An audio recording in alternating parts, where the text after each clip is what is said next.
el sentido de los contratos y su objeto es establecer obligaciones para las partes. ¿Tá? Entonces ahí hay una breve definición que la da nuestro propio Código Civil, el artículo 1245, y dice, toda obligación consiste en dar, hacer o no hacer alguna cosa. Bien, por lo tanto, el concepto de obligación es bastante amplio, ¿tá? Y uno puede visualizar en ese haz de obligaciones distintas actividades que justamente pueden consistir en realizar algo, en entregar algo, o incluso muchas veces en no hacer. ¿Ah? Cuando a veces se establecen prohibiciones o limitaciones, eso implica no hacer determinada cosa. En un mismo contrato incluso uno puede diferenciar, y vamos a ver con ejemplos luego, que pueden convivir en un mismo contrato distintos tipos de obligaciones para cualquiera de las distintas partes que intervengan en ese contrato. ¿Ah? Y por lo tanto un contrato, como les digo, establece una relación jurídica obligacional, ¿ah? Entre dos o más partes. ¿Ah? Hay un sujeto activo o un pasivo. Esperen que voy a hacer ingresar gente. Hay un objeto y en relación a eso hay una relación de derecho. ¿Ah? En términos de las partes, ¿ah?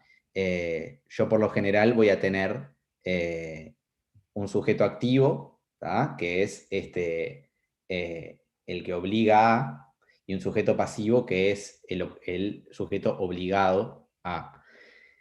Vamos a ver que hay contratos en los cuales ambas partes asumen ambos roles, porque son contratos en que ambos asumen obligaciones interdependientes que se correlacionan, y hay contratos de tipo unilateral, en los cuales hay únicamente un obligado de esas dos partes. El objeto del contrato, que es algo muy importante, es justamente las prestaciones, las obligaciones que las partes van a asumir. O sea, cuál es la razón de ser de ese contrato, para qué se está celebrando el contrato. Y ahí, como les digo, pueden haber un sinfín de objetos, desde los contratos más conocidos, como puede ser una compraventa, donde el objeto es la venta de una cosa por el pago de un precio, o una donación, donde justamente el objeto es la entrega en carácter de donación de una cosa o de algo por parte de una parte hacia la otra. Y después, obviamente, si uno avanza, va a encontrar contratos bastante más complejos, como sucede muchísimas veces en la industria farmacéutica en general, donde ya los objetos son más complejos e involucran mayores actividades, mayores obligaciones, y por lo tanto hay que prestarles mayor atención. Como les decía, tenemos las dos partes, hay un objeto, y en torno a eso se genera una relación jurídica, ¿tá? Que es una relación de derecho, que tiene valor y fuerza, ¿verdad? Aquí. El contrato, en definitiva, es eh, la ley entre las partes. Y justamente, ¿qué es el contrato? El contrato es una convención. O sea, el contrato es una especie dentro del género convenciones. Las convenciones son todo acuerdo que se arribe entre dos o más partes. ¿Ah? Es un acuerdo sobre cualquier punto, cualquier objeto, y el contrato es justamente una especie dentro de todo ese género de convenciones. Nuestro Código Civil justamente ahí define el contrato como una convención por la cual una parte se obliga para con la otra, o ambas partes recíprocamente, a una prestación cualquiera, o sea, una obligación. Esto es dar, hacer o no hacer una cosa. ¿Bien?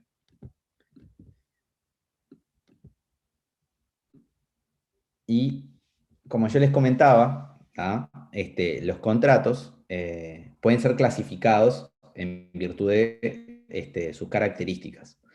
En términos de la relación, ¿tá? De obligaciones, la relación de derecho que se establece entre las partes, uno va a encontrar contratos de tipo unilaterales o bilaterales o sinalagmáticos. ¿A qué me refiero con esto? Lo que yo les mencionaba, hay contratos en los cuales solo una de las partes se obliga para con la otra, ¿no? O hay contratos en donde, por ejemplo, las obligaciones, que son en su mayoría, son interdependientes, ¿tá? Se dice sinalagmático porque hay un sinalagma obligacional, contractual, en donde una parte se obliga a una cosa y la otra a otra, que son, están interrelacionadas y son interdependientes, ¿no? Tienen el mismo valor. Cuando yo les digo en la compra-venta, la venta, la entrega de determinada cosa es correlativa al pago del precio, ¿tá? En el caso de los contratos unilaterales, yo les mencionaba por ahí la donación, ¿tá? Pero vamos a ver, por ejemplo, muchas veces en términos en los acuerdos de confidencialidad, ¿tá? A veces se presentan como contratos unilaterales cuando es solo una de las partes la que entrega información y es la otra la que se obliga a resguardarla y a cuidarla con ese sentido. ¿Ah? Muchas veces eso es muy común, lo vamos a ver ahora con algunos ejemplos más adelante, pero es un buen ejemplo también. Y como les digo, los contratos bilaterales son en su gran mayoría los que se les van a presentar, y son justamente todos esos contratos en que hay multiplicidad de obligaciones y son para ambas partes, ¿tá? Y las partes ven esas obligaciones como equivalentes, ¿tá? No es que una se está obligando a más que la otra, sino que ambas entienden que esas obligaciones son correlativas, ¿tá? Yo me estoy obligando, pero el otro también en igual sentido. Ya más sobre un aspecto económico del contrato, los contratos se dividen entre gratuitos y onerosos. ¿Ah? El contrato gratuito, como ustedes se podrán imaginar, es aquel en el cual no hay una prestación a cambio que sea un precio. ¿Ah? Un contrato gratuito es, volvemos al mismo ejemplo, una donación. ¿Ah? Un contrato gratuito también podría ser un acuerdo de confidencialidad, como decimos, eh, o podría ser un préstamo sobre el cual no se establece ningún tipo de interés, y es un mero préstamo con la obligación de devolver lo prestado, pero sin ningún interés o agregado sobre lo que se prestó. Los contratos onerosos, por el contrario, sí son aquellos en los cuales se establece un precio a cambio, ¿tá? Hay una contraprestación usualmente económica,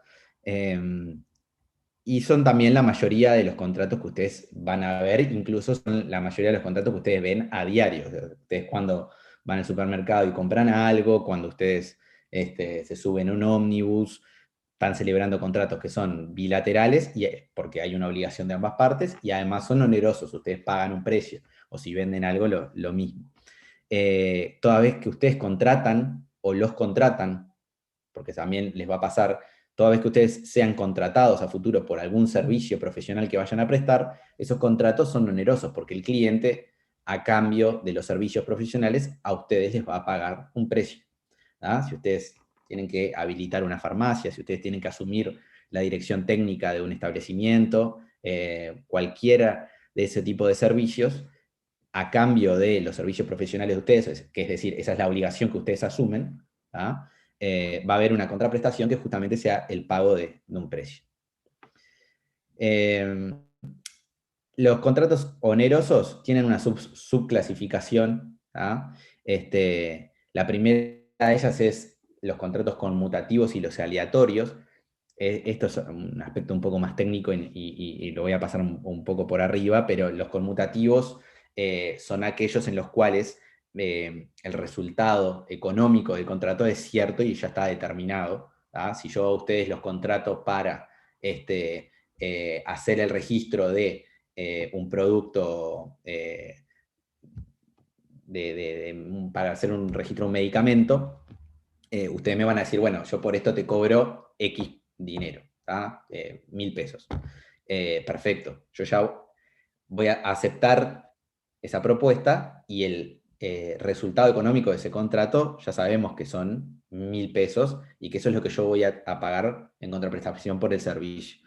Cuando un contrato es aleatorio, es justamente que el resultado económico de ese contrato no está determinado, sino que depende de otros factores y puede estar más al azar. ¿no? Por ejemplo, en una apuesta o condicionado al cumplimiento de otras cosas. Luego están los contratos que son principales y los accesorios. Esto sí es muy relevante. Normalmente ustedes van a tener un contrato, que es el contrato principal, y que va a ser aquel contrato que el objeto de ese contrato va a ser las obligaciones principales de la relación entre las partes. Por ejemplo, si un establecimiento, una farmacia sobre la que ustedes trabajan, contrata con un proveedor, ¿tá? Va a haber un contrato ahí, ¿tá? que puede ser un contrato de compraventa o de distribución, si alguien va a distribuir. Ese es un contrato principal, o sea, va a establecer las obligaciones principales. Y después podrán haber contratos que son accesorios a ese contrato principal, como por ejemplo si hay que garantizar determinado objeto o determinadas obligaciones, ¿tá?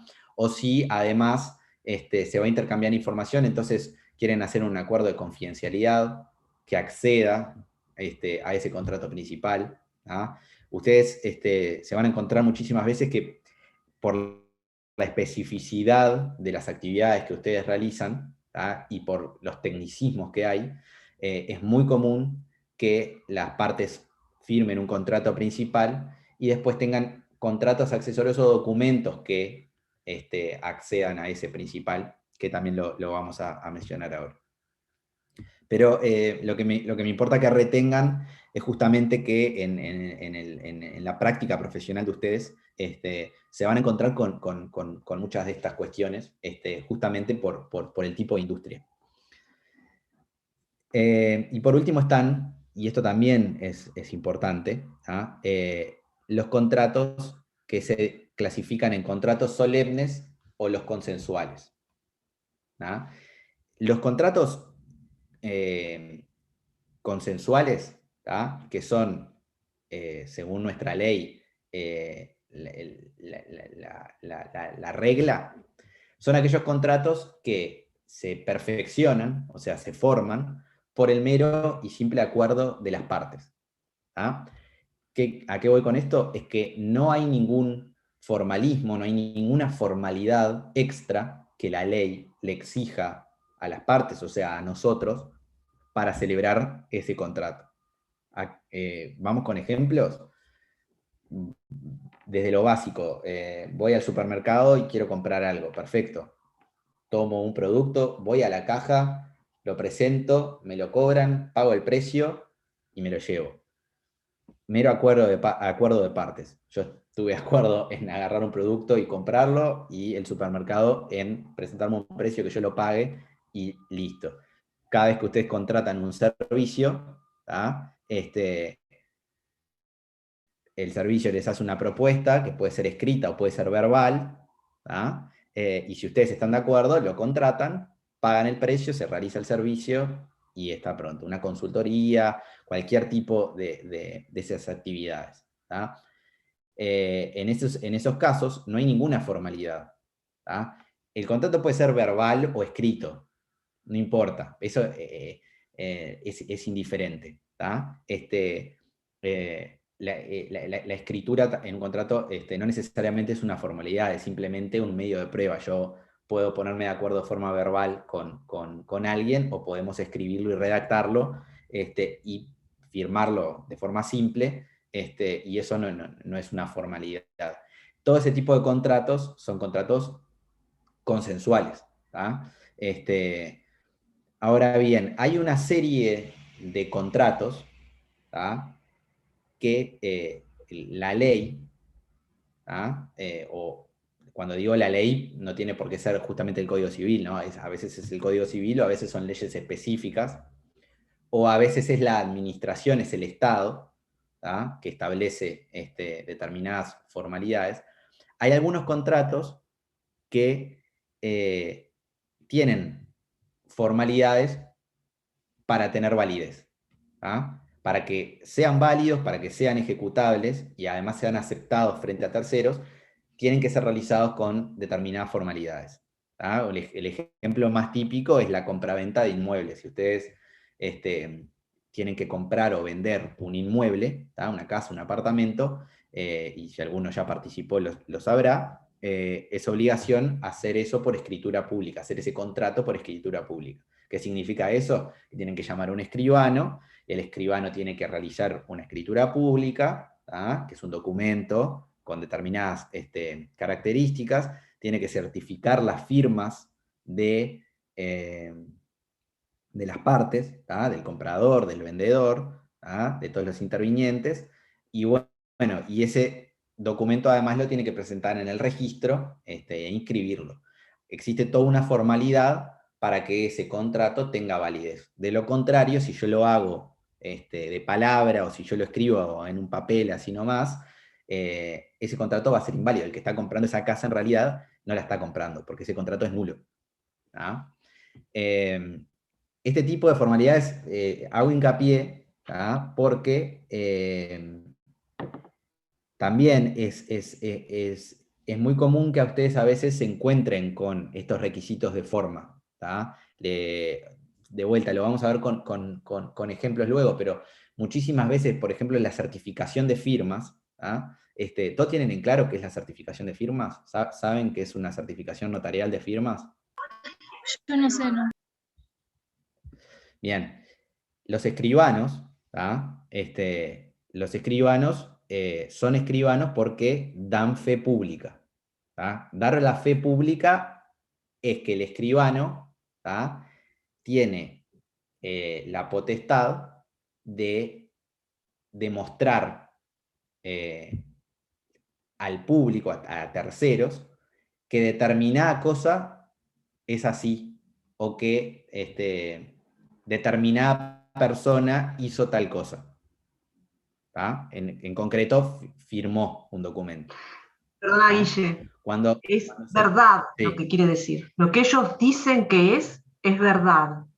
es verdad. O sea, dar fe pública de algo es decir que algo es verdadero. Es muy fuerte, ¿no? Ningún otro profesional, salvo el contador público o el traductor público, puede dar fe pública, es decir que algo es verdad o es cierto. Y se toma como una verdad absoluta. Salvo Exacto. lo contrario, ¿no? Pero en general funciona de esa forma. Por eso es que es tan importante la tarea del escribano. Exacto. Entonces, cuando el escribano certifica una firma, lo que está diciendo es que la firma que está en el documento pertenece a tal persona y que, como dice Andrea, es verdad que esa persona, con ese nombre, apellido, documento de domicilio y estado civil, es la que efectivamente firmó el documento. Eso es un certificado, una certificación notarial de firmas. En la práctica de ustedes, por ejemplo, en la enorme mayoría de trámites que hagan frente al Ministerio de Salud Pública, se solicita por el Ministerio la certificación notarial de firmas de muchísimos documentos. Desde formularios, contratos, en un montón de casos, para un montón de trámites. Entonces ustedes ahí, cuando lean eso, van a tener que saber que el cliente de ustedes o las partes que vayan a firmar ese documento tienen que tener la firma certificada notarialmente. O sea que van a tener que llamar a un escribano, o más de uno, porque a veces una parte pone a su propio escribano y la otra pone la otra, y cada uno de esos escribanos certifica la firma de su propio cliente, pero esos escribanos van a intervenir y van a certificar las firmas. Y ustedes van a tener un contrato, van a llegar al final, va a estar firmado, y luego van a venir una serie de papeles notariales, que son un tipo de papel especial, de color amarillo, con unos logos arriba de que son auténticos. Es un papel especial, además, que solamente los escribanos lo pueden comprar. Y van a ver que ahí el escribano va a presentarse y va a decir que con fecha tal, fulanito de tal, firmó, y que la firma que antecede es legítima y pertenece a tal persona. Como les decía, en muchos de esos casos hay muchos contratos que tienen determinadas formalidades o solemnidades para ser válidos. Entonces es importante que ustedes muchas veces estén atentos, porque si ustedes van a tener que presentar la documentación o recabar la documentación para hacer determinado trámite, estas son cosas que son muy relevantes porque es lo primero que les va a observar, por ejemplo, la administración. Y lo mismo también, si ustedes tienen que cuidar al cliente de ustedes, es importante que lo que ese cliente esté firmando cumpla con todas las solemnidades y requisitos, porque de lo contrario no va a tener validez. Entonces, capaz que se firma algo, no se cumplieron con esos requisitos, y después, si hay un problema y se quiere hacer valer eso, no va a tener efecto.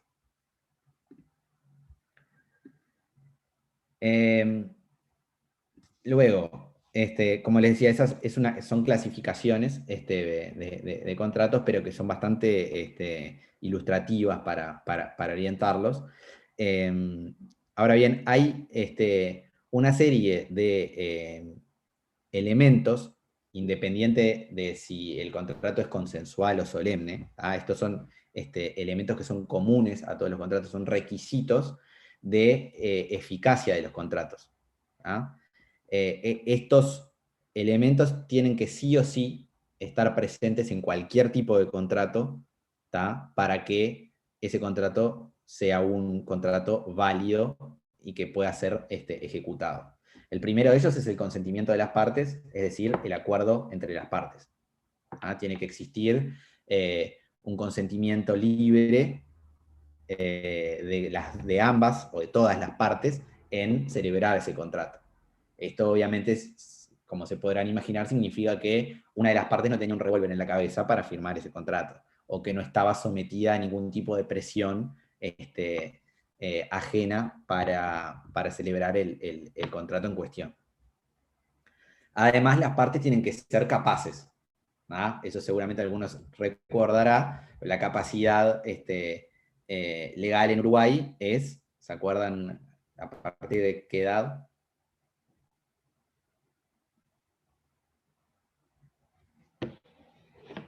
Pista, todos ustedes la tienen ya.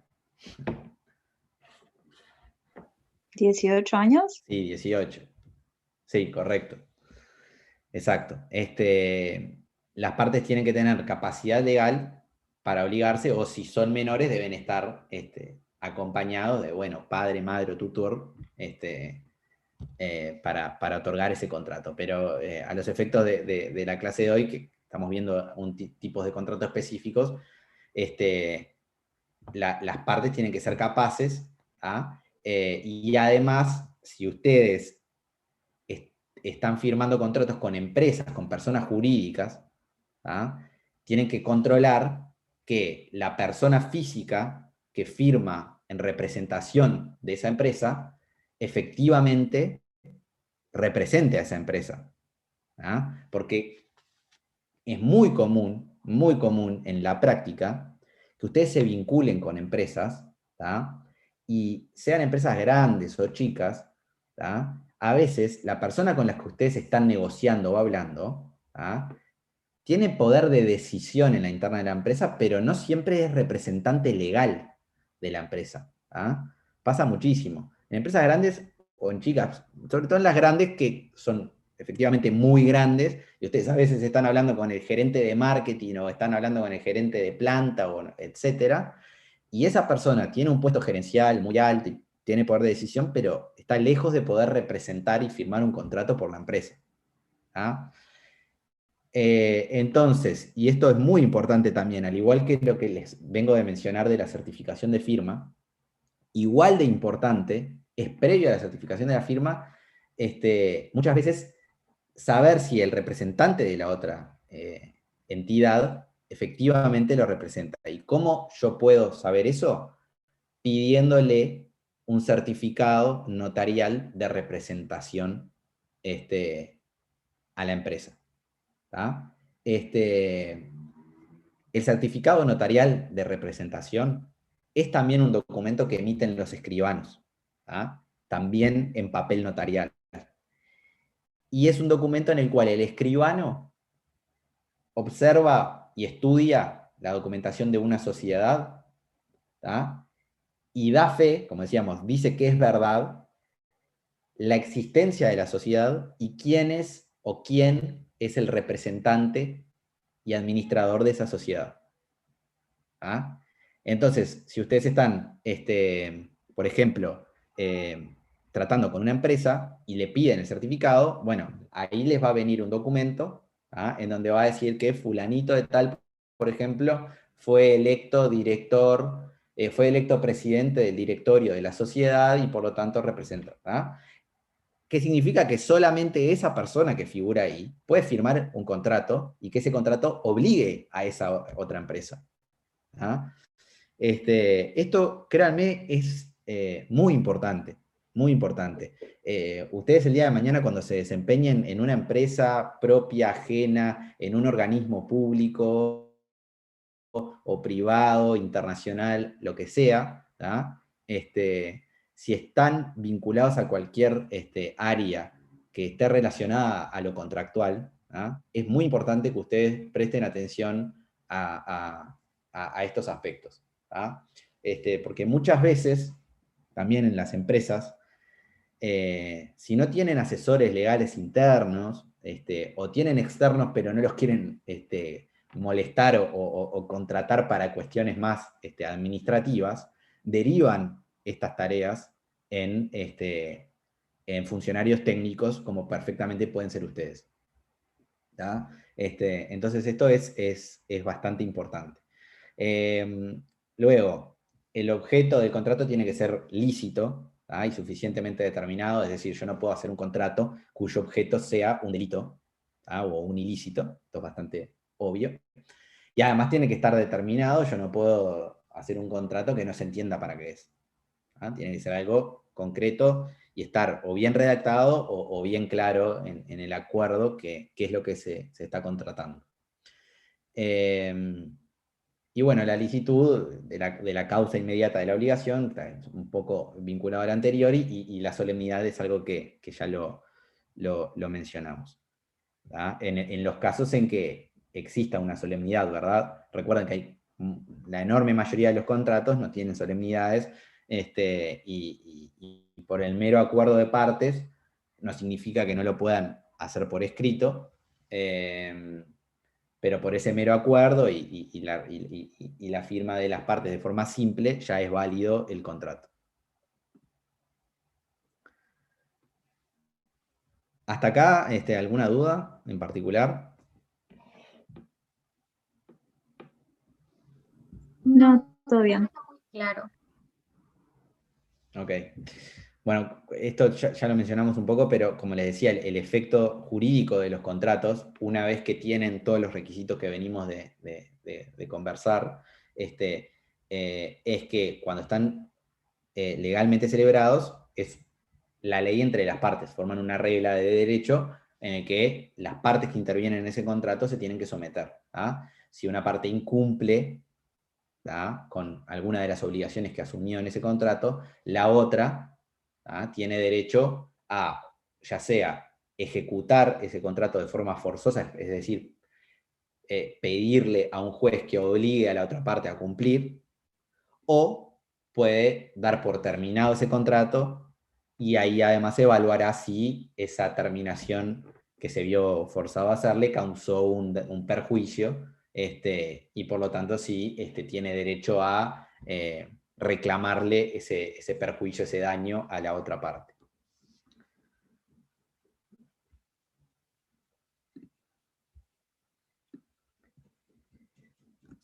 hay un aspecto más de lo documental previo a pasar a ejemplos específicos de contratos que me parece importante ver en el caso de ustedes, y son los anexos. Nosotros ahora luego vamos a ver y mencionar algunos ejemplos de contrato, ¿tá? Pero como yo les decía, por la industria y por el tipo de disciplina en la que ustedes se desempeñan,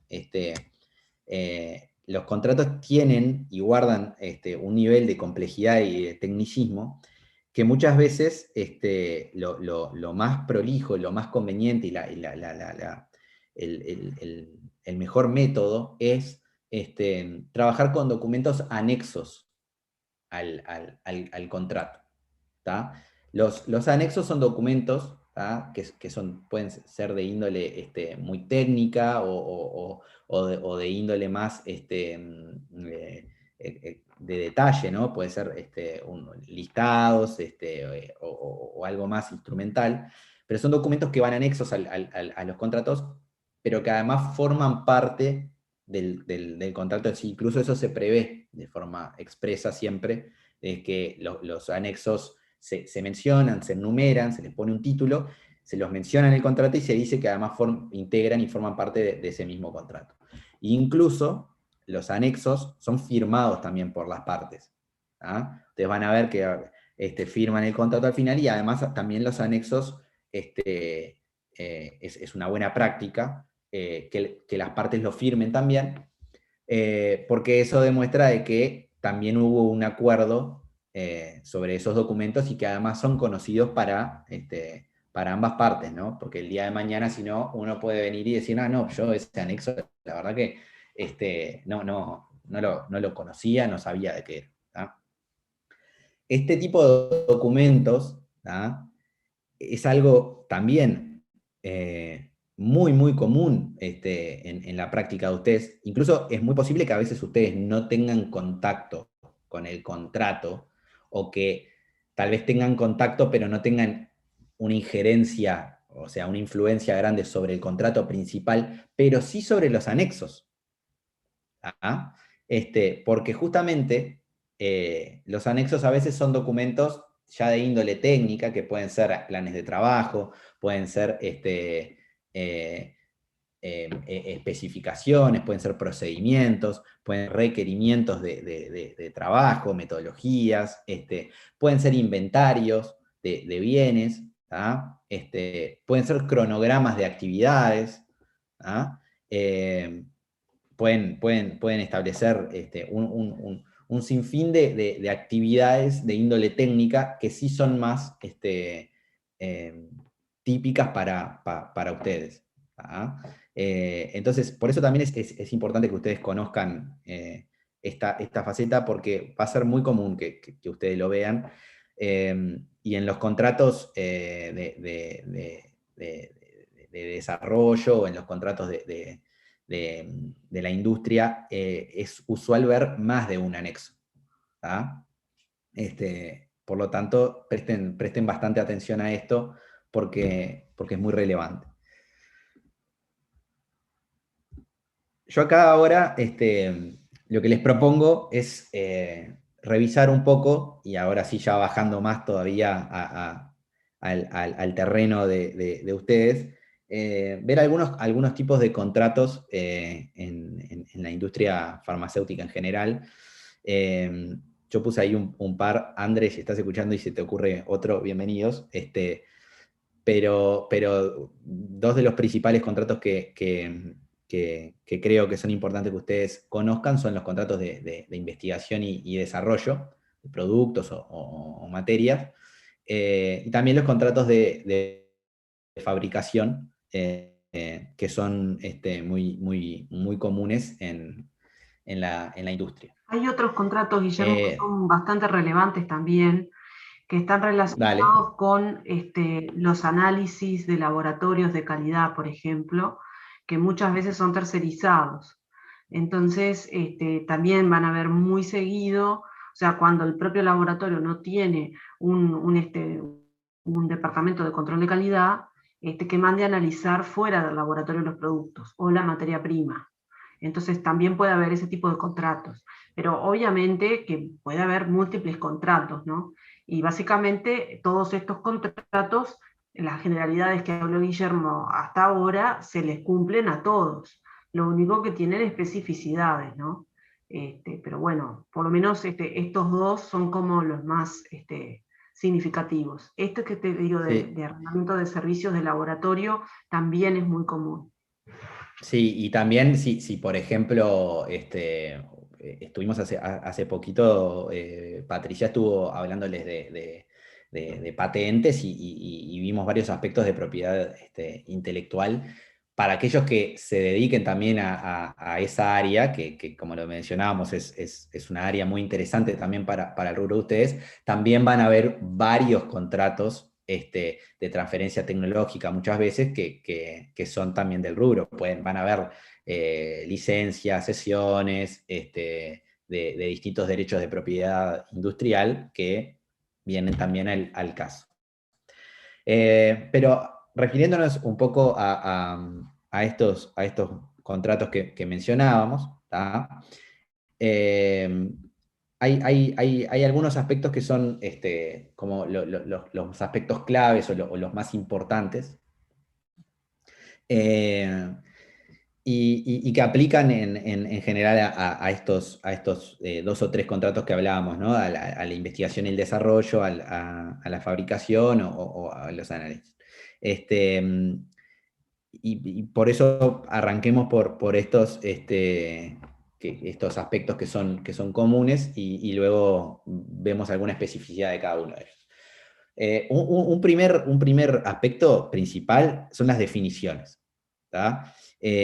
Como son contratos de índole muy técnica, es muy conveniente, ¿tá? Es buena práctica iniciar en el contrato, ya sea en los antecedentes o el primer artículo posterior a los antecedentes, porque uno en los antecedentes muchas veces cuenta el contexto en el cual se llega a ese contrato, es tener un artículo de definiciones, ¿tá? Definiciones de índole contractual y técnicas, ¿tá? Y ahí es importante porque uno ya deja en claro el concepto y el alcance que tiene en ese caso específico determinada palabra, ¿tá?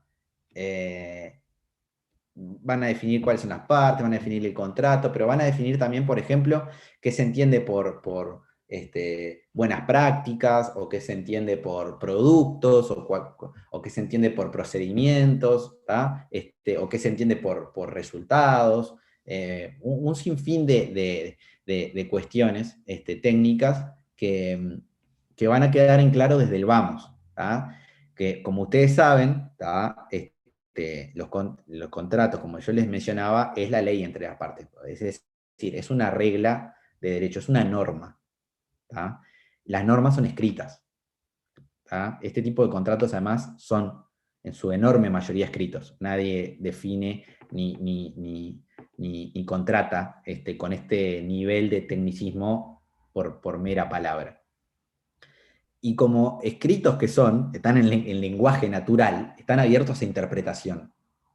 ¿Tá? O sea, ustedes cuando hablan por WhatsApp, muchísimas veces entienden algo distinto de lo que el otro del otro lado les está queriendo decir.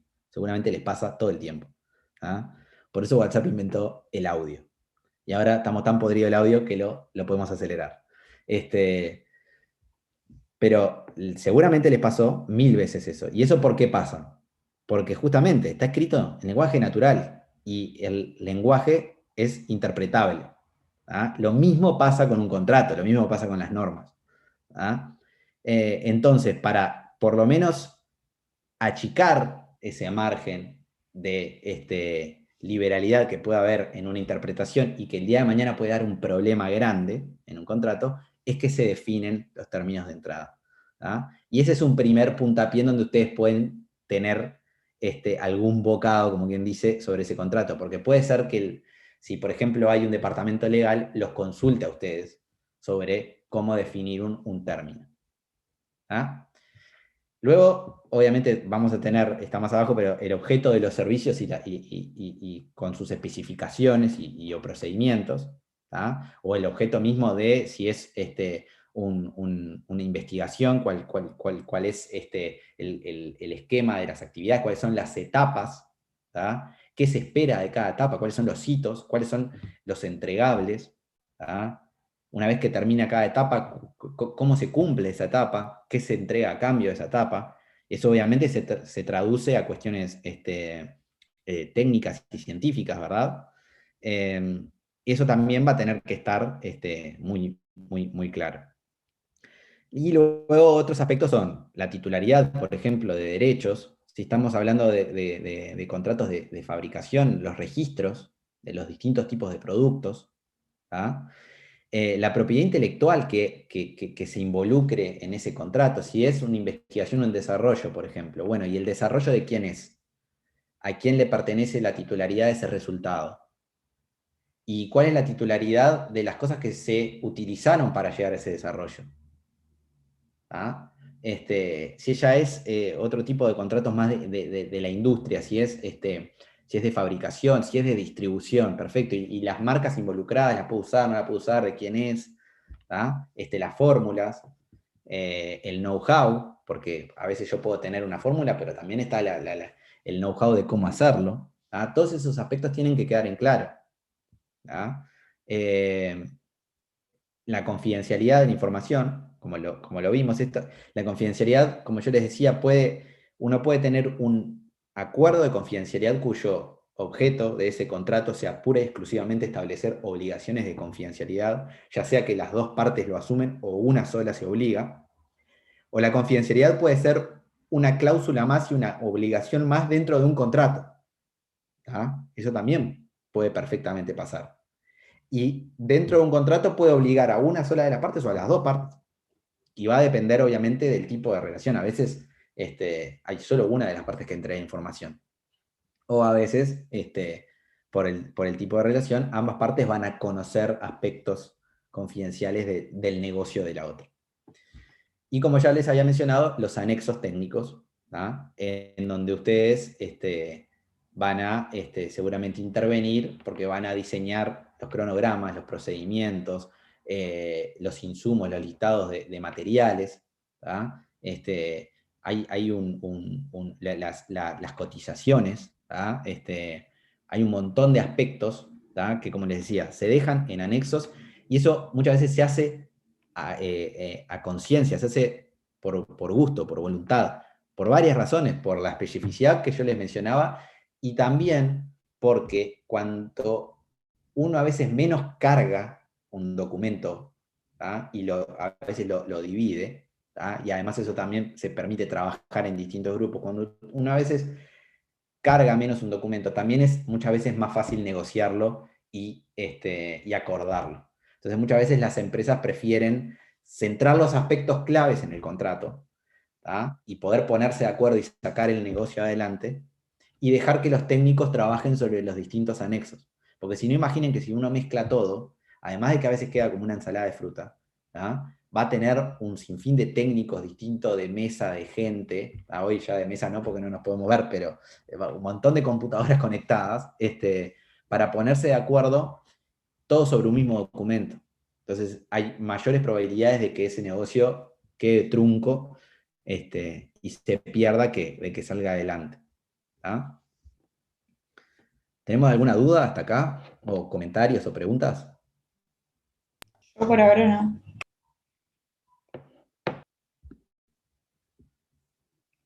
Bueno, antes de hablar de la extinción del contrato, quiero mostrarles, ¿dónde es acá? Quiero mostrarles un ejemplo.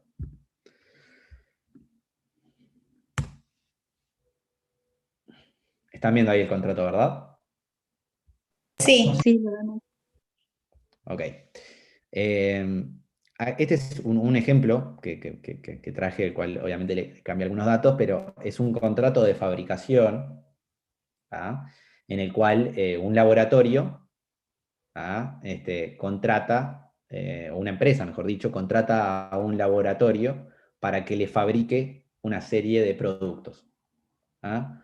Esto lo van a ver, es muy común, la fabricación por terceros, en la industria farmacéutica, en la industria de cosméticos, domisanitarios, es muy común. Hay muchas empresas que son titulares de productos y de marcas, pero que no tienen las instalaciones ni hacen la fabricación propia, y encargan esa fabricación, ya sea acá en el Uruguay como en otro país, por distintas cuestiones, pueden ser costos, pueden ser conveniencias de tipo técnica, en fin. Es un contrato, como les digo, de fabricación. Vamos a repasarlo un poco por arriba ahora, pero van a ver que tiene varios aspectos profundos, montones de cuestiones de estas que las mencionamos. Y por ejemplo, si ustedes el día de mañana les solicitan, le solicitan y contratan los servicios de ustedes para hacer una habilitación de una empresa frente al Ministerio de Salud Pública, una de las primeras cosas que ustedes van a tener que definir es si esa empresa que se va a habilitar se está habilitando a qué efectos. ¿A efectos de representar a un fabricante extranjero y distribuir en Uruguay? ¿O va efectivamente a comercializar y en ese caso va a fabricar por cuenta propia? ¿O va, como en este caso, a fabricar por tercero? Y si ustedes seleccionan, porque es el caso en concreto, la administración, o sea, el ministerio, les va a pedir que ustedes adjunten el contrato que tienen con ese fabricante. Y hasta que ustedes no demuestren ese vínculo, y hasta que ustedes no presenten el contrato, y ese contrato además va a ser estudiado y evaluado por el ministerio, no les van a conceder la habilitación de esa empresa.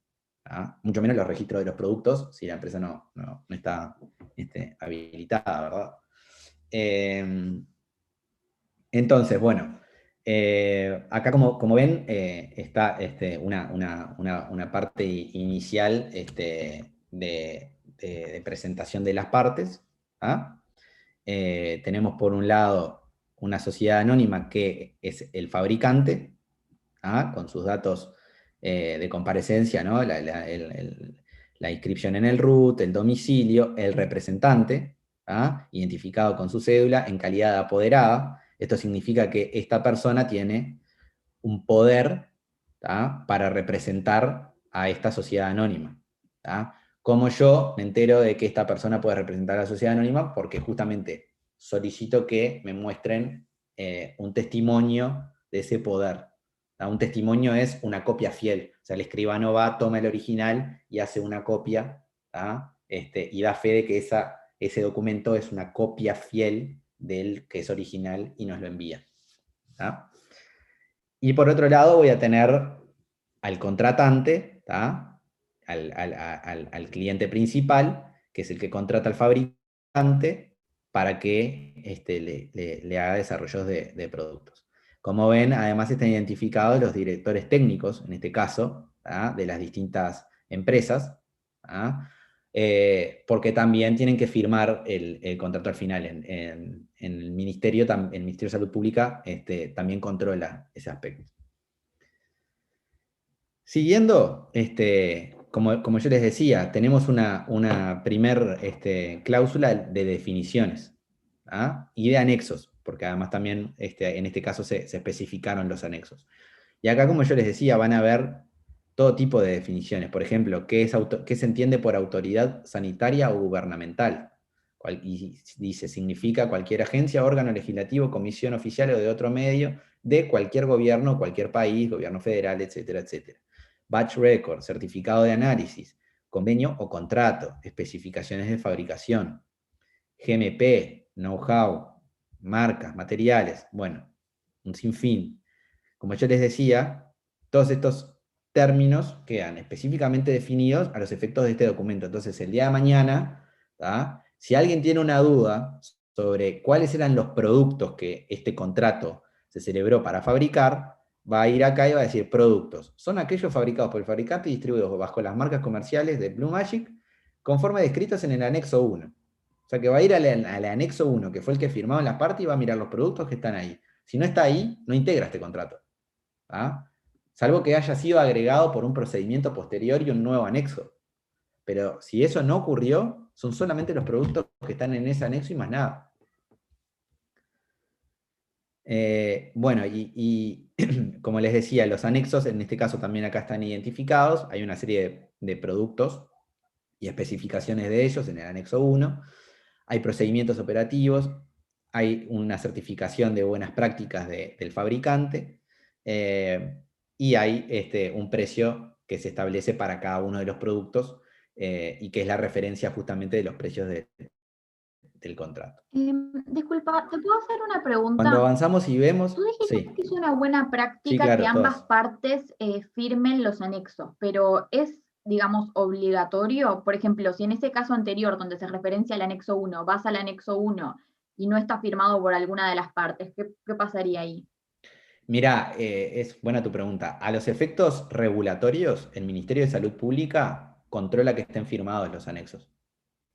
¿Ah?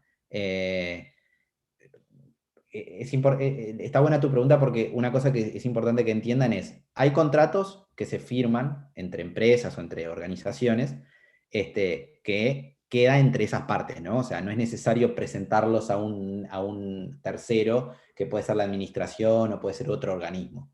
¿Ah? Esos contratos que quedan entre las partes, yo digo que es una buena práctica porque no es obligatorio firmar esos anexos. ¿Ah? Sí, es obligatorio firmar el contrato para demostrar que hubo un consentimiento, es una buena prueba, pero no es obligatorio que firmen cada uno de los anexos. Ahora, si tú me preguntas a mí, yo soy asesor de cualquiera de esas empresas, y lo que le voy a aconsejar es que ambas firmen los anexos, porque así tenemos todos claro que esos son los anexos que se acordaron. Porque el día de mañana alguien mete mano, cambia los documentos, y cómo sé yo, al final, si ese era el anexo que estaba bien, si ese que le cambia algo de los precios, o cambia una especificación de un producto, no tengo ni idea. Ahora, caso distinto, y este es el ejemplo, es si el contrato se presenta a una administración, como es el Ministerio de Salud Pública, que sí controla que estén firmados. Va a controlar que esté firmado por las partes y además por los directores técnicos en este caso. Claro, ¿Quedó entiendo. claro eso? Sí. Bien. Bueno, como decía, si uno avanza y se fija, está el objeto del contrato en este caso. En esto en particular, el objeto es la fabricación y distribución de los productos. Se determina que no hay una exclusividad para esa fabricación, en este caso en concreto, y además se prevé la incorporación de nuevos productos. Hay un procedimiento que se acuerda para agregar nuevos productos, y la parte los entiende. Se prevé que se firme en este caso una adenda, que es un documento de modificación del contrato. Hay un plazo, porque los contratos tienen un plazo de validez. En este caso se determina que es un año, con renovación. Y luego vienen aspectos técnicos, que yo les mencionaba, y bastante más específicos, que son las condiciones de fabricación. En este caso se determina dónde se van a realizar las operaciones de fabricación, quién hará la puesta a punto de los procesos, qué conformidades tienen que tener, el tipo de embalaje, quién suministra la materia prima, quién acondiciona, quién va a hacer el depósito, la garantía de las buenas prácticas. Estoy pasando muy rápido porque la idea no es estar tan al detalle, ¿no? Pero para que ustedes más o menos tengan un ejemplo de que se definen, como pueden ver, un montón de aspectos específicos y técnicos, modificaciones y mejoras de los productos. Son bastante extensos y complejos. Luego se definen también los pedidos y las entregas de los productos, es decir, cómo se piden, con cuánta anticipación hay que solicitar los productos, cómo se hacen las entregas. quién hace el depósito, porque recuerden que los contratos de fabricación tienen un producto como objeto final, y eso luego hay que depositarlo, hay que guardarlo, ¿tá? Sabiendo además que en general el depósito de productos farmacéuticos o cosméticos o sanitarios tienen condiciones específicas de depósito, ¿no? Que están establecidas por norma. Bueno, remanentes, etc. Como yo les decía, otro aspecto importante es los registros sanitarios de los productos. En este caso, es un cliente que solicita a un laboratorio la fabricación, por lo tanto, los registros sanitarios son del cliente. El laboratorio es un mero fabricante. Lo contratan y le pagan para que fabrique los productos y los entregue. Y en relación a eso, un aspecto importante que no mencioné es que es muy importante diferenciar en los contratos el tipo de obligación que se asume. Yo les decía que las obligaciones pueden ser hacer, no hacer, o dar una cosa.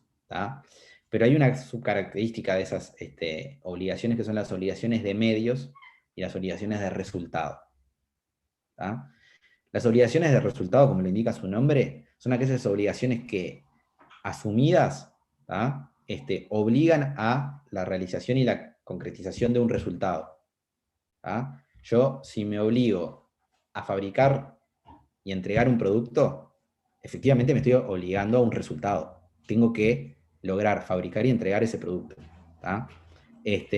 Las obligaciones de medio, por el contrario, no obligan a efectivamente la concreción y realización de un resultado. Obligan a que la parte haga su mayor esfuerzo para lograr ese resultado. Después, si lo logra o no, es ajeno. ¿Por qué digo esto? Porque en este caso que estamos viendo en concreto, como les digo, hay una obligación de resultado respecto a la fabricación y entrega de los productos, así como también hay una obligación de resultado respecto al pago del precio, que lo vamos a ver ahora, por parte del cliente. Ahora, en algunos tipos de contrato, como puede ser, por ejemplo, los de investigación, las obligaciones que se asumen son de medios, porque, como ustedes seguramente ya saben, muchas veces en un proyecto de investigación yo no me puedo obligar a obtener un resultado. Por algo es investigación y desarrollo. Ahora, si es un contrato solamente de desarrollo de un producto, capaz que ahí sí yo me estoy obligando a un resultado. Esto es importante identificarlo, porque la responsabilidad que hay sobre la persona que asume ese tipo de obligación es distinta. No es lo mismo obligarse a un resultado concreto que a hacer mi mayor esfuerzo para obtener ese resultado. Bueno, el precio y la paga, como les decía. Luego acá ven que está inserto dentro de este contrato una cláusula de confidencialidad, donde se acuerda un plazo de vigencia de la confidencialidad y se define qué será confidencial, cómo se tiene que mantener esa información. Está definida la propiedad intelectual también. Se acuerda la titularidad de los derechos, de quiénes son. En este caso, obviamente, los derechos de propiedad intelectual son del cliente, ¿no? Porque la propiedad intelectual sobre los productos que él está solicitando que se fabrique son de él. Lo mismo las marcas sobre las cuales se comercializan esos productos son de él. Imaginen que esto fue un contrato de fabricación de cualquier medicamento. Imaginen no sé, PEFAR pidiéndole a un laboratorio que le fabrique Perifar. Obviamente que las marcas Perifar y demás marcas comerciales de laboratorios PEFAR son titularidad de ese laboratorio, ¿verdad? Y el hecho de estar firmando un contrato de fabricación no lo hace perder esa titularidad, ni que tampoco le esté dando un derecho al fabricante a hacer uso de esas marcas, por ejemplo. Lo mismo con el know-how. Luego se establece también la garantía. ¿Cuál es la garantía que otorga el fabricante por la bondad de esos productos, ¿tá? Con sus características. Acá es donde, como yo les decía, a veces puede haber, por ejemplo, un contrato accesorio de garantía. Este no es el caso, ¿tá? Pero en algún tipo de contrato complejo se puede pedir un contrato accesorio de garantía que, por ejemplo, puede ser una fianza, o bueno, una hipoteca. No es el caso concreto, pero pueden establecerse garantías accesorias. Se establece la responsabilidad también, ¿tá? ¿Cuál es la responsabilidad del fabricante, en este caso, por la fabricación de productos? ¿Tá? Porque si yo solicito la fabricación y luego comercializo esos productos que yo no los fabriqué y resulta que uno de esos productos resultó fallido, ¿tá? Y provoca un daño, bueno, alguien se tiene que hacer cargo.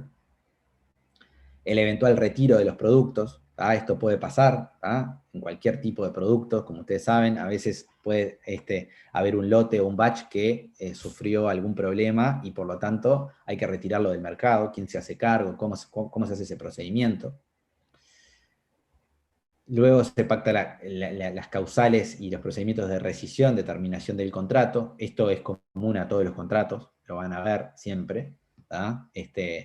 Las consecuencias de la rescisión en estos tipos de contrato también, que son complejos, cuando se terminan, se disparan una serie de consecuencias que es importante definirlas, ¿tá? Si yo tengo contratado, por ejemplo, la fabricación, ¿tá? Y de un día para el otro se termina el contrato, tengo que definir, bueno, qué pasa con el lote que se estaba fabricando al momento de que se terminó el contrato. Hay que pagarlo, no hay que pagarlo, hay que entregarlo, no hay que entregarlo. Si no hay que entregarlo, ¿qué hago con los remanentes? Si tengo que entregarlo, ¿en cuánto? Bueno, imaginen que un sinfín de cuestiones. ¿Qué pasa con la confidencialidad? ¿Qué pasa con la propiedad intelectual? ¿Siguen vigentes? ¿No siguen vigentes? Y luego, bueno, vienen una serie de cláusulas tipo fuerza mayor, cesión, que son comunes a todos los contratos. Pero en concreto, y a mero modo de repaso de este contrato, lo que me parecía importante que vieran eran todas las especificidades de las obligaciones que hay, todo lo que se acuerda, en todos los detalles que hay que estar, que imaginen ustedes que nosotros somos abogados, pero tenemos que trabajar en conjunto con un montón de otros profesionales, incluyéndolos a ustedes, obviamente, para poder definir cada uno de estos aspectos. ¿Ah? No es las especificaciones no las vamos a definir nosotros, las especificaciones técnicas. ¿Tá? Nosotros, por ejemplo, no sabemos cuál es la capacidad de producción de una planta. Entonces, para nosotros que el cliente lo pida con 20 días de anticipación o con 5, es lo mismo, pero tal vez para ustedes no es lo mismo. ¿Tá? Y así un sinfín de cuestiones. Eso me parecía muy importante que lo vieran. Lo mismo el tema de los anexos. ¿Ah? Y bueno, un poco esas cuestiones. Yo acá no tengo en este momento un modelo de contrato de investigación y desarrollo. Confieso, no me dio el tiempo para encontrar uno y limpiárselos sin datos. Pero también ese tipo de contrato, como yo le digo, hay por lo general dos partes. Hay un cliente, ¿tá? Que le solicita ya sea a una empresa o a un centro de investigación, ¿tá? O a un organismo, una investigación y un eventual desarrollo, ¿tá? Sobre una línea de trabajo. ¿Tá? Hay un proyecto que se traza, hay un cronograma de actividades, ¿tá? Hay etapas, ¿tá? Que se fijan y se establecen, ¿tá? Y hay resultados o no que se fijan como obligaciones o como esperables. ¿Tá? Y que las partes acuerdan, ¿tá? Y se definen además cuál va a ser el alcance y el aporte de cada una de las partes, porque justamente a veces yo puedo, por ejemplo, recurrir a un centro de investigación y solicitar que se investigue y se desarrolle sobre determinada área sin la necesidad de que yo brinde determinada información o de que yo haga algún aporte, etc. O muchas veces pasa el contrario, hay muchísimas empresas, ¿tá? Y esto es cada vez más común porque se ha dado de los últimos años a la fecha que las empresas cada vez tienen menos investigación in-house, o sea, intraempresa. Sobre todo porque no es financieramente viable. Entonces salen a contratar ese servicio.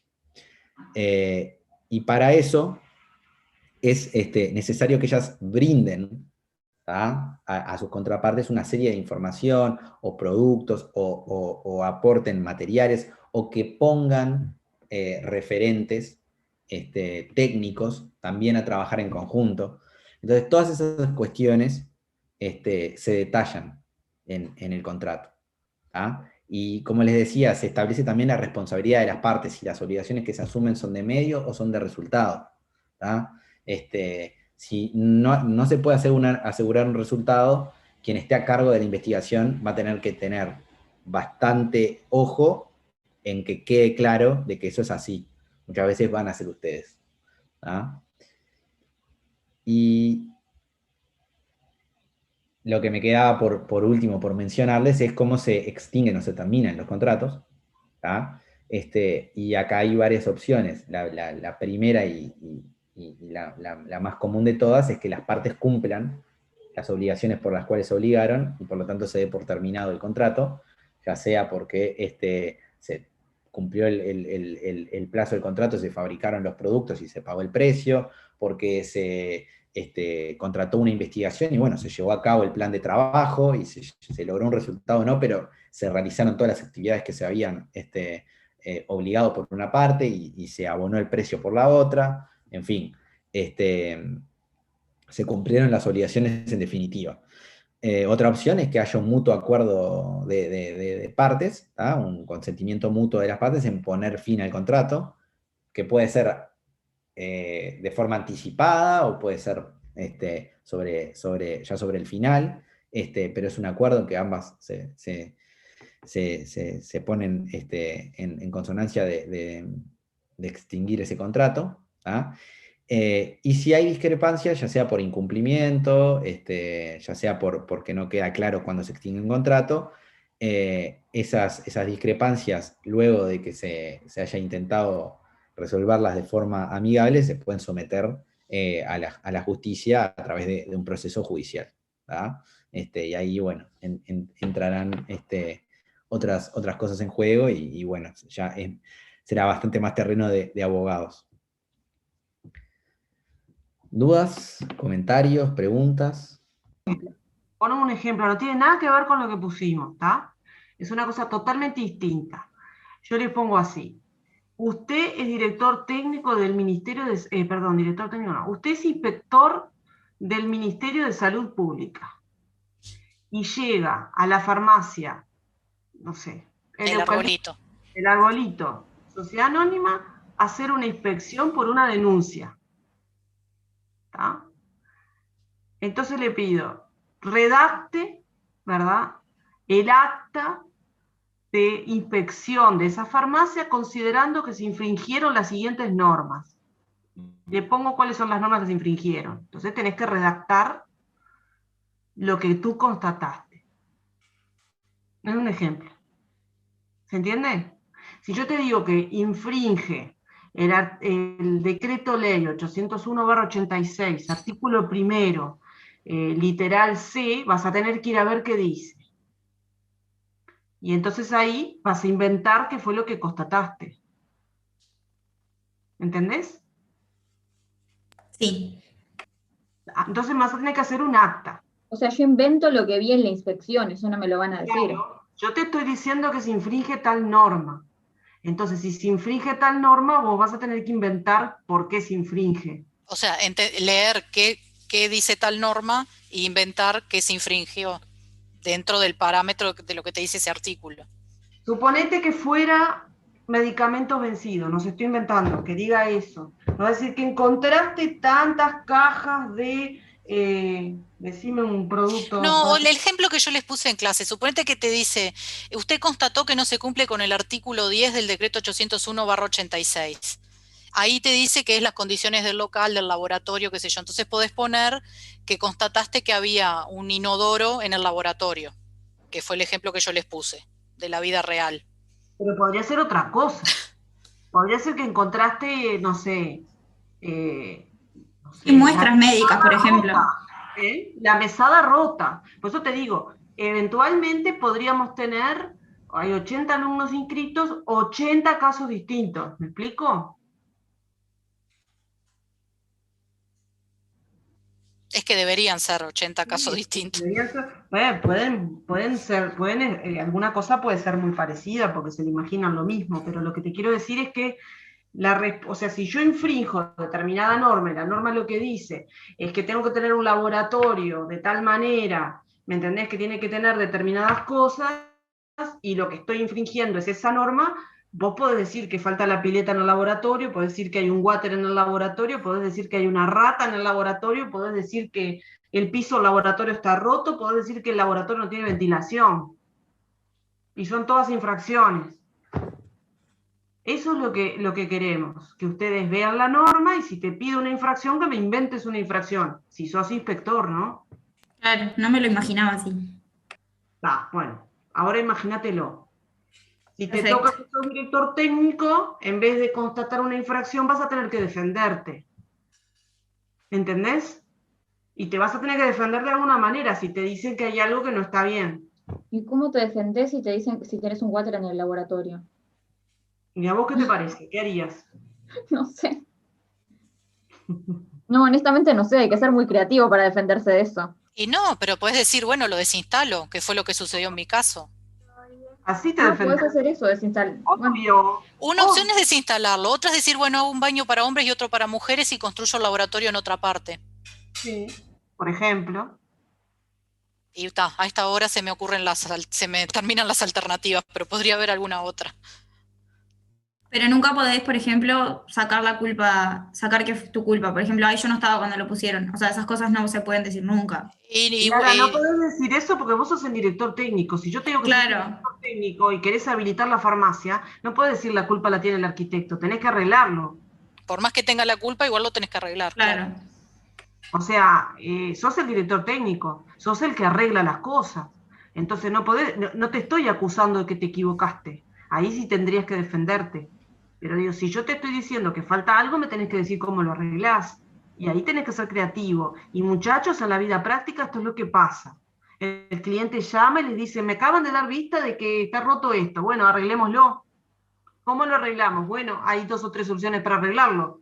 Arreglemos esto de una manera o de otra. Entonces, en la vista voy a tener que decir cómo lo arreglo. Por eso les digo, muchachos, no solo tienen que identificar el problema, sino que de repente tienen que inventar una solución. Es corto, no es muy largo lo que les vamos a pedir. Pero si se ponen a si se divagan en internet, no lo hacen. Pero eso es en el caso cuando vos estás intentando que te habiliten la farmacia. Diferente es si te tenés que defender de algo que querés demostrar que no hiciste o querés, no sé. Y bueno, lo demostrás. No sé, te dicen el laboratorio de enfrente, el laboratorio no, la farmacia enfrente, bueno, que no puede estar enfrente, pero cerca, te denuncia de que tenés un water en el laboratorio. Sí. Y vos ya tenés tu farmacia habilitada. Ahí Sí. qué podés hacer. Y bueno, inventás que se adjuntan fotos que demuestran que en el laboratorio no hay ningún water. No quiero que vayas y saques una foto, ¿no? Pero digo, lo pones por escrito. Claro. Sean creativos, porque ustedes van a tener que aplicar las normas y van a tener que ser como técnicos creativos para resolver los problemas. Entonces nosotros les vamos a plantear 2 casos con problemas.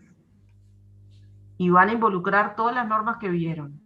Yo les diría que dominen las normas porque así les va a ser más fácil contestar las preguntas.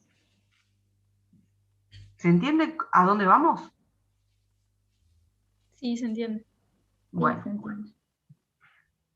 esa es la modalidad, lo hicimos corto para que no estén horas y horas y horas, pero al mismo tiempo nos da la pauta de si vienen entendiendo o no la materia. Así que bueno, nosotros les publicamos hoy las instrucciones, por si tienen dudas de las instrucciones, porque me interesa saber si se entienden las instrucciones. Después la consigna, bueno, para mí está clara, pero bueno, si hubiera alguna duda, si la puede contestar o no. De todas maneras, es como les digo, se les van a plantear casos que ustedes van a tener que inventar la solución, pero la solución no solamente tiene que ser inventada, tiene que ser posible técnicamente y jurídicamente viable. ¿Tá? O sea, es aplicando la normativa, acuérdense que están en legislación. O sea, tiene que ser la forma de resolver un expediente. Por ejemplo, que no sea contraria a la ley ni a los decretos. Eso es lo que es jurídicamente viable. ¿Tá? Que no venga el ministerio y te diga esto incumple la otra norma. Entonces, técnicamente tiene que ser posible, porque si no es técnicamente posible, tu empresa no va a llegar a ninguna parte. ¿Tá? Y jurídicamente viable, porque si no el ministerio te va a decir que no te la aprueba porque la ley lo prohíbe. ¿Tá?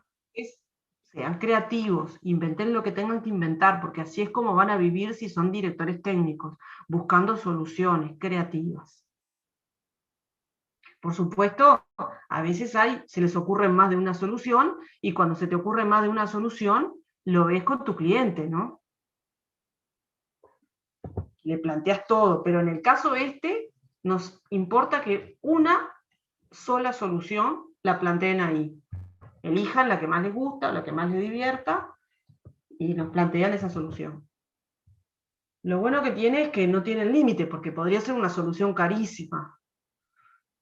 Porque no les estamos diciendo que sea la más barata tampoco. Es lo que pasa además. Digo, en la práctica te piden que además de ser técnicamente viable, jurídicamente posible, sea barata. Acá ni siquiera le estamos pidiendo eso, Pati. Pero en el próximo escrito podríamos pedir además que sea barata.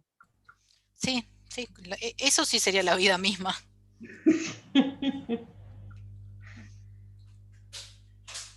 ¿Está? Bueno. Igual tenemos el lunes, si no, si les quedó alguna duda más. Yo para ir concretando, pues ya son las 9. Bueno, muchas gracias por plantearlo muy claro. Gracias. Bueno, Gracias. chao. Y a ver, los chicos de Chao, Reo gracias.